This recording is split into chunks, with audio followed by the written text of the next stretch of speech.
Assalamualaikum warahmatullahi wabarakatuh. Ya, berjumpa kembali untuk belajar bersama anak-anakku kelas 6 generasi milenial. Kita memasuki tema 6, subtema 2, membangun masyarakat sejahtera.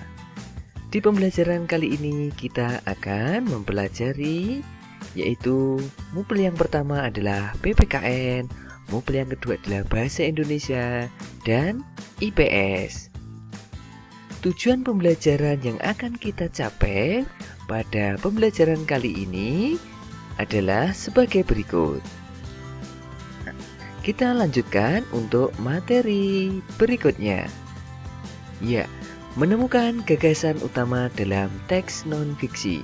Di pembelajaran sebelumnya, kalian sudah belajar mengenai menemukan informasi pada judul yang telah ditentukan.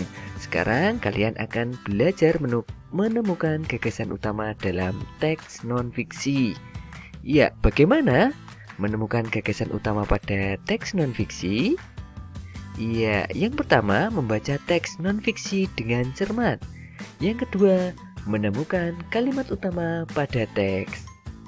Berikut adalah ciri-ciri kalimat utama pada setiap paragraf. 1. Mengandung topik utama yang dapat dijabarkan. 2. Kalimat tersebut berdiri sendiri dan memiliki arti yang jelas tanpa dihubungkan dengan kalimat lain. 3. Dapat dibentuk tanpa kata sambung. 4. Apabila terletak di akhir paragraf biasanya ditandai dengan kata-kata jadi, yang penting, oleh karena itu, ataupun dengan demikian. Nah, di situ ya. Mohon maaf, di sini ada teks yang berjudul Hak sebagai Warga Negara Indonesia. Nah, kalian bisa menyimaknya dalam buku siswa kalian. Terus kemudian kalian bisa mencari yaitu kalimat utama dan gagasan utama dari tiap-tiap paragraf. Nah, kalian dapat menuliskannya dalam buku tulis kalian, kemudian melaporkannya kepada Bapak Ibu guru kalian melalui grup kelas kalian. Nah, kemudian pelaksanaan hak sebagai warga negara Indonesia. Apa saja? Kita harus mengetahui apa pengertian hak terlebih dahulu. Hak adalah sesuatu yang mutlak, menjadi milik seseorang atau sesuatu yang harus diterima seseorang. Nah, semua warga negara memiliki hak yang sama. Oleh karena itu, hak setiap orang dibatasi oleh hak orang lain. Untuk mendapatkan hak, kita harus menjalankan kewajiban terlebih dahulu. Hak dan kewajiban harus dilaksanakan secara seimbang. Berikut adalah beberapa hak warga negara Indonesia yang tercantum dalam Undang-Undang Dasar 1945. Yang pertama, hak mendapatkan pendidikan terdapat dalam UUD 1945 pasal 31 ayat 1 yang berbunyi setiap warga negara berhak mendapatkan pendidikan. Yang kedua, hak menyampaikan pendapat. Hal ini diatur dalam Undang-Undang Dasar 1945 pasal 28E ayat 3 yang berbunyi setiap orang berhak atas kebebasan berserikat, berkumpul, dan mengeluarkan pendapat. Yang ketiga adalah hak memiliki kedudukan hukum yang sama di hadapan hukum, tercantum dalam Undang-Undang Dasar 1945 pasal 28D ayat 1 yang berbunyi setiap orang berhak atas pengakuan, jaminan, kehidupan, dan kepastian hukum yang adil serta perlakuan yang sama di hadapan hukum. Yang keempat, hak mendapatkan pekerjaan dan penghidupan yang layak. Hal ini diatur dalam Undang-Undang Dasar 1945 pasal 27 ayat 2 yang berbunyi tiap-tiap warga negara berhak atas pekerjaan dan penghidupan yang layak bagi kemanusiaan. Yang kelima, hak memeluk agama sesuai kepercayaan tercantum dalam Undang-Undang Dasar 1945 pasal 29 ayat 2 yang berbunyi Negara menjamin kemerdekaan tiap-tiap penduduk untuk memeluk agamanya masing-masing dan beribadat menurut agamanya dan kepercayaannya itu. Yang keenam, hak mendapatkan perlindungan hukum. Hal ini diatur dalam Undang-Undang Dasar 1945 Pasal 27 ayat 2 yang berbunyi, setiap warga negara bersamaan kedudukannya di dalam hukum dan pemerintahan dan wajib menjunjung hukum dan pemerintahan itu dengan tidak ada kecualinya.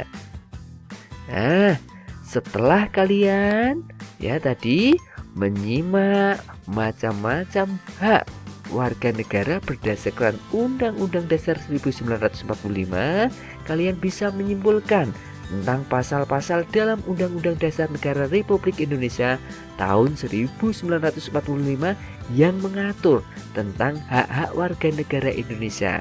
Kalian bisa menyiapkan buku tulis kalian dan menyimak buku siswa, kemudian kalian tulis hak-hak warga negara Indonesia dan ketentuan dalam Undang-Undang Dasar 1945.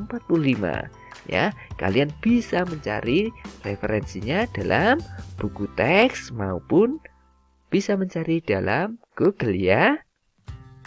Saya lanjutkan. Kegiatan membatik termasuk salah satu upaya melestarikan budaya. Hal ini karena batik adalah identitas budaya Indonesia. Bahkan pada tahun 2009 UNESCO mengakui batik sebagai warisan budaya bangsa Indonesia. Batik memiliki beragam motif yang mencerminkan identitas bangsa Indonesia. Melestarikan budaya, cara lain yang dapat dilakukan untuk mempertahankan NKRI. Selain itu, kalian masih ingatkah di pembelajaran kemarin yaitu tentang upaya kita dalam mengisi kemerdekaan. Nah, upaya kita dalam mengisi kemerdekaan tentunya harus berpola atau menyambung dengan cara yang dapat dilakukan untuk mempertahankan NKRI. Nah, upaya mempertahankan kemerdekaan Negara Kesatuan Republik Indonesia. Nah, sikap mempertahankan kemerdekaan Negara Kesatuan Republik Indonesia yaitu yang pertama adalah cinta tanah air. Nah, perilaku yang mencerminkan sikap mempertahankan kemerdekaan Indonesia yaitu yang sesuai dengan cinta tanah air, yaitu melestarikan budaya bangsa, menjaga kelestarian lingkungan, rajin belajar. Yang kedua, membina persatuan dan kesatuan, yaitu sikap yang sesuai, yaitu berteman dengan siapa saja, mau mempelajari kesenian dari daerah lain, menolong siapa saja tanpa membedakan suku. Yang ketiga, rela berkorban. Perilaku yang mencerminkan sikap rela berkorban adalah bersedia menolong dengan tenaga, bersedia menolong dengan pikiran, bersedia menolong dengan harta, tentunya tanpa pamrih.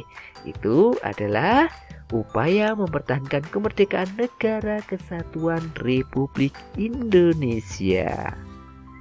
Nah, setelah kalian mempelajari materi tadi, ayo kita merenungkan apa yang kita pelajari di materi tadi. Apa yang kamu tangkap, apa yang kamu pikirkan untuk mengetahui seberapa jauh pemahamanmu tentang gagasan pokok pada setiap paragraf dalam teks non-fiksi. Nah, kalian bisa membaca kembali teks non-fiksi yang berjudul Hak Sebagai Warga Negara Indonesia. Kalian bisa menyimak baik-baik buku siswa kalian. Kemudian kalian harus bisa menjawab pertanyaan berikut ya. 1. Apakah kamu dapat menentukan kata kunci dari judul teks maupun dari isinya? Yang kedua, apakah kamu juga dapat memperkirakan isi teks dari judul yang telah kamu baca?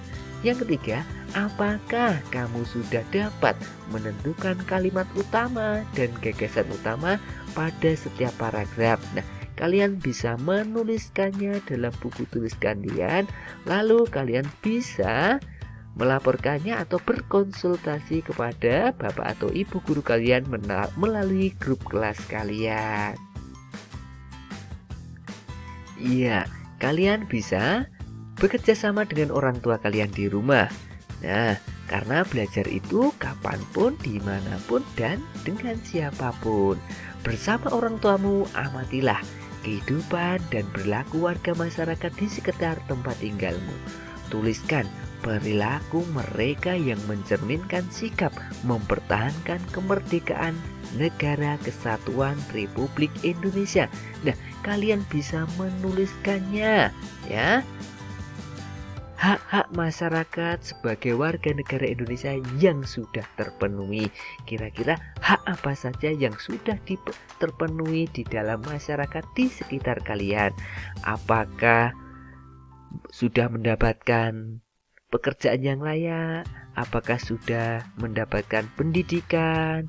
Apakah sudah mendapatkan kebebasan berpendapat? Nah, tentunya kalian bisa mengamati dan menanyakan kepada kedua orang tuamu. Nah, tetap semangat anak-anakku kelas 6, tetap rajin belajar, jaga selalu kesehatan ya. Karena kita harus mewujudkan cita-cita kita menjadi bangsa Indonesia, bangsa yang sejahtera, bangsa yang unggul di masa yang akan datang. Ya, terima kasih anak-anakku, tetap semangat belajar. Wassalamualaikum warahmatullahi wabarakatuh.